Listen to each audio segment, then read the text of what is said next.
Seeking Daylight Part 1 Journey to the Underhill Gates. Narrated by Million Quinteros.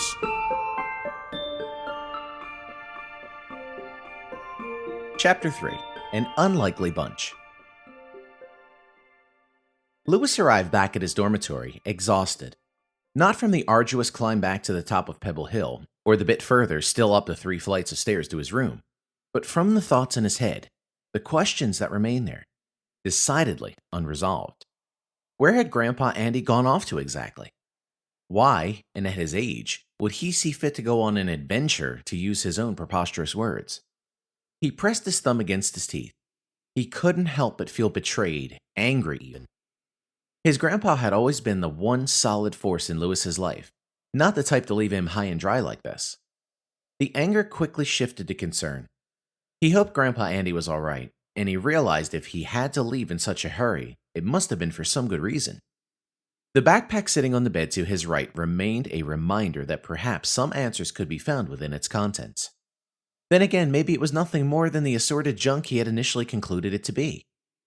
With some apprehension, Lewis grabbed for the pack, pulling it to his lap and unbuckling its flap to reveal what was inside. At the top was a shiny, triangular-shaped medallion attached to its chain. Just below it, the small, worn, black moleskin notebook. Setting the medallion just beside him, he reached for the notebook and removed the large rubber band that had held it shut, perhaps since his father had last held it in his own hands. Lewis opened it to the first page. In case of loss, please return to Thomas Witherspoon of 18 Beach Street, Hinsdale. As a reward, my deepest gratitude. Flipping a few pages further, Lewis stopped at a handwritten passage, the word lost catching his eye. I'm afraid that I have lost my way and have no notion of how I will ever return home. I'm surrounded by darkness, my only companion this notebook and my thoughts. I am unsure of my footing or where to take my next step. I fear the worst. An uneasy feeling washed over Lewis, and he quickly flipped past the passage before he had given himself the chance to read any further. He stopped again at a crude sketch, something eerily familiar. The symbol from the gate in the well. The same symbol he had drawn countless times on the inside of his own notebook. A chill came over him, making the hair on his arms stand on end. A sloppily written note beside the sketch read, Seal of Darwin. What the? Lewis asked himself aloud. Still staring at the sketch, Lewis turned to the following page in the small notebook, and another image slowly became visible. The outline of a key, one close in size to those his grandfather had carried with him as he cleaned the school's chambers. Below the outline were just 2 words. Lewis's key. His heart began to race, causing his head to spin. His eyes were failing him too, as his sight clouded from the rush of blood to his brain. How could this be? It was the oddest of coincidences. The key. Lewis dug in his right pocket, then his left, pulling from it the large brass key that had been left behind in the basement, along with the note from Grandpa Andy. Carefully, Lewis fit the key perfectly within the outline. My God! In the hallway, just outside Lewis's door, he heard a noise, a commotion. Not the usual steady footsteps of the school monitor making his rounds and checking to see that all had returned to their rooms for the 8 o'clock curfew. This was different. A thud, followed by the uneven clomping of feet getting closer. The muscles in Lewis's body tightened as he squinted toward the door, still left slightly ajar by his earlier, lazy attempt at swinging it closed behind him. A girl shrieked, and the door suddenly jolted open, making Lewis flinch uncontrollably. In fell Sophie, rolling to her side and laughing hysterically. Owen had pushed her through the doorway and followed just behind, a mischievous grin on his face. Lewis flipped the notebook upside down on the bed and quickly gained his composure as not to show how frightened he was by their grand entrance.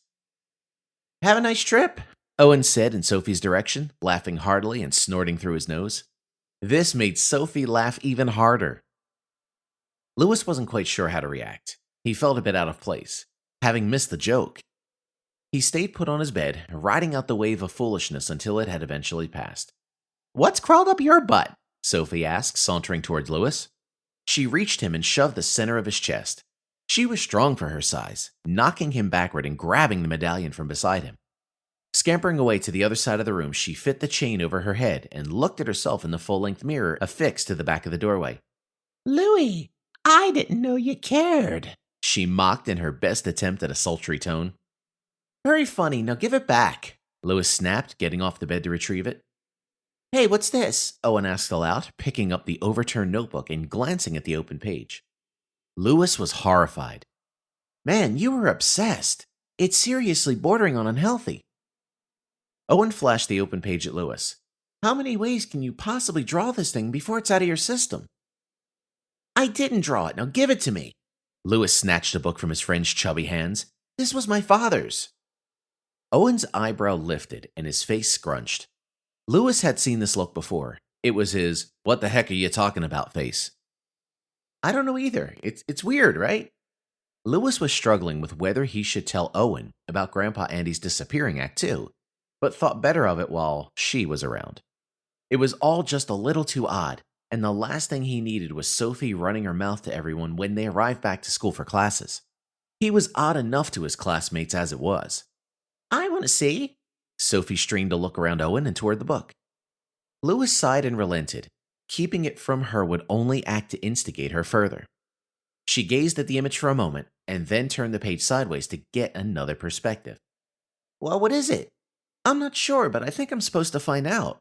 Louis reached back into his pocket, removing the key and handing it to Owen. Turn the page. Sophie obliged and held the outline of the key open so Owen could see. He made that scrunched, inquisitive face again. Then suddenly his cheeks relaxed. He arched his back and let out a belly laugh. I get it. I like it, man. Count me in. Now Louis was confused, as was Sophie, and it showed on her face. Sometimes Lou makes up these adventures and we play along. It's fun, you should play, Owen explained to Sophie, and then turned his attention back to Louis. This is cool. It's like the game, but real. I suppose so, Louis muttered, too tired with all of this to argue. Besides, he would much rather have the company. The old school was scary enough when it lacked the normal commotion of his classmates fooling around in the halls, not to mention what might be in store for them in the basement. He had never been down there at night, certainly not alone. To be quite frank, the thought of climbing down into that damp well, with nobody having known where he had gone off to, was a bit more than he was up for. There was safety in numbers and all that. Louis returned the items to his backpack, slung it over his shoulder, and looked toward the doorway. Well, come on then. Owen and Sophie shared an awkward glance before Owen made his way to the closet, returning with a jacket for himself and handing Sophie a hooded sweater that was at least 2 sizes too big.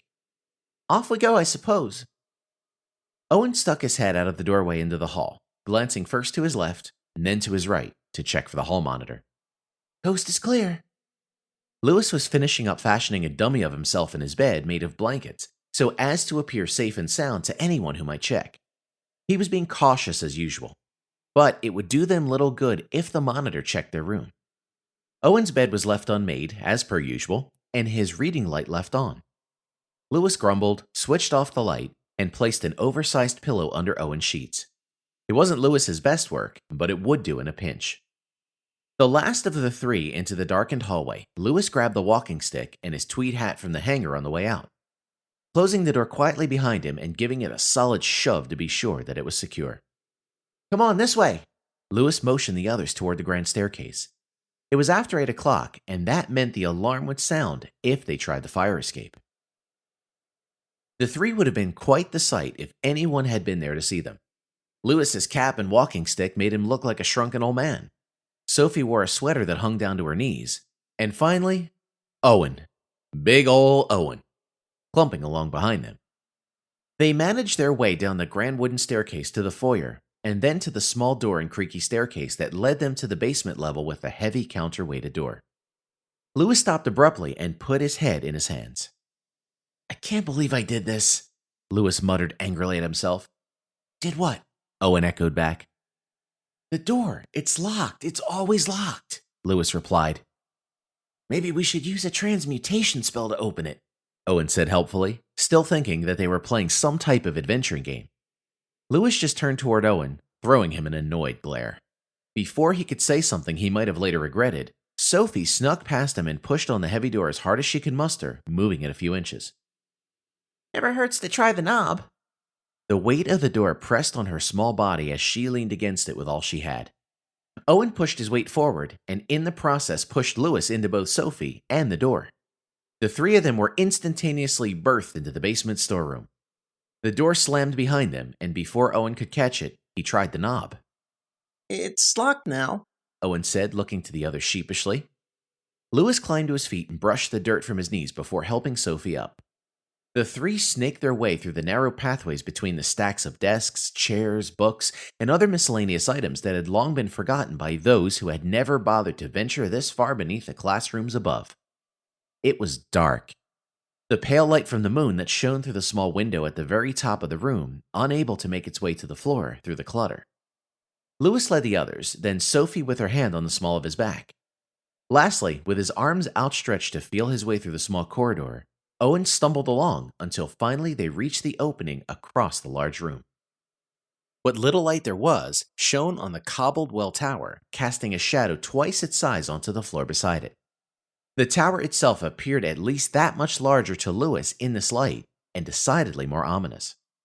He checked again for the key, patting the outside of his pants pocket, and began the climb up the block steps that wrapped upward around the outside of the well. "Watch your step," Lewis instructed the others. They followed behind, considerably more tentative than Lewis, who moved quickly, having made this climb many times before. Reaching the top first, he swung his leg over the wall, straddling it as he gave Sophie his hand, then Owen, helping their balance as they positioned their feet into the well cavity and felt with their toes for the first step down. Sophie had little trouble negotiating the small stones that jutted from the well lining. Owen had a bit more trouble. His large feet hung considerably from the sides of the same steps. He took them slowly, one at a time, until reaching the bottom safely. Lewis, not to be outdone by a girl, also made quick work of the steps, most of them. As he reached the last, his foot slipped, causing him to fall the short distance onto his backside and into what little water remained on the floor of the well. Embarrassed, he brought himself to his feet once again, ignoring Owen's outstretched hand and walking past him to the iron gate. He pulled the key from his pocket, wondering what it could possibly mean if it fit. It slid perfectly into its space, making a satisfying clunk with a quarter turn clockwise, but the door wouldn't budge. "Come on then," he shouted, grabbing the bars and giving them a stern shake, but nothing happened. Owen nudged his way past Lewis and gave the bars a violent shake of his own with the same result. Frustrated, Owen lowered his shoulder and rammed the door with the full force of his body, but the old iron gate wouldn't relent. Guys?" Sophie said from behind them, gazing upward toward the wall they had just traversed. The boys turned to see what she appeared so concerned about. There was a rumble. Quiet at first. Water began seeping through the cracks of the old well from far above them, clinging to the wall and dripping slowly from the steps. The rumble became louder, and the water decidedly faster, now pouring steadily down the walls of the well. Owen panicked and reached for the first step to try to climb out, but the now dampened stones had become slick and proved impossible to grasp in his hands. The key must have turned on a pump or opened a valve. The water was coming even faster now, pouring off the steps and onto their heads. The water level rose at their feet, unable to leave through the tiny doorway at the pace it was now entering the well. Soon it was above the boy's knees and Sophie's waist. Owen began to yell for help as if the sound would somehow be able to travel all the way to the upper levels where someone might hear. Sophie began treading water. Lewis reached decisively for the key. If turning it had started this mess, logic would say that removing it would surely make it stop. He turned the key counterclockwise and pulled it from its slot. The door flung inward and opened, pushed by the water that was nearly over his head, and pulling all three through the doorway like bathwater escaping a tub drain. Lewis closed his eyes and held his breath as he was sucked underwater and through the small hole. He slid on his back, propelled by the water that was now beneath him. His eyes opened, but he could see nothing in the pitch black. He tried to stop himself by digging his feet into the sides of the narrow tunnel and grasping upward at what felt to be roots or vines, but the water was moving too quickly for that. Suddenly, the floor disappeared from under him, and his stomach rose to his throat. He let out an uncontrolled yelp caused by the instantaneous and quite momentary weightlessness. Splash! The roar of the rushing water somewhere above him pounded in Lewis's ears. The force pushed him downward as he kicked his legs, in part to check that his extremities were still working after the impact of the fall. He was disoriented, and his lungs burned from holding his breath. He kept kicking in what he imagined was an upward direction, opening his eyes for a moment, but still he only saw black. He felt a chill in his face as his head eventually rose above the surface, his left hand clinging to the now waterlogged pack. With its weight in tow, he struggled to swim toward the outline of where the ground met the pool or lagoon he was now in. Something soggy and forgiving floated in the water, smushing to his face as he swam. His hat. He grabbed for it mid-stroke and made for the shoreline, eventually reaching its rock-lined edge. He stopped for a moment to catch his breath and turned toward the sound of the rushing falls. A faint shimmer reflected off the fast-moving water as it fell, emerging from a perfectly round hole in the side of the wall. Cutting through the roar was a squeal. Suddenly, a small figure appeared, shot from the hole in the stone wall. Sophie kicked her legs, arms flapping and sweater puffing like a parachute as she fell, while doing very little to slow her descent. Splash! Finally, the decidedly larger Owen was discarded from the chute. Whoa! He yelled from deep in his throat, his voice echoing against the walls as he plummeted and landed flat on his back. Smack! The quickly dissipating ripples made their way from the impact, moving concentrically outward toward where Lewis sat. Apart from the cloud of mist that billowed upward, swirling where the falling water collided into the pool below, the surface had become still. Too still. He began to worry. Throwing his pack onto the ground behind him, he jumped into the water to fetch his friends. In his haste, he misjudged his distance and hit the surface mid-breath. He tasted the clean water in his mouth and began to choke. Just beside him, up bobbed Owen, grabbing Lewis by the shirt, pulling him back toward the rocks, and setting both his friend, along with the walking stick he had retrieved, on shore. Across the pool, Sophie appeared. Her usual wavy, shoulder-length brunette hair now straightened and stuck to her face by the water. She swam toward the boys and pulled herself up and onto the rocks beside them. They all sat still for a moment, silently catching their breath and assessing what had just happened. By the looks of it, everyone had come away unscathed, although considerably soaked through, and understandably, in shock.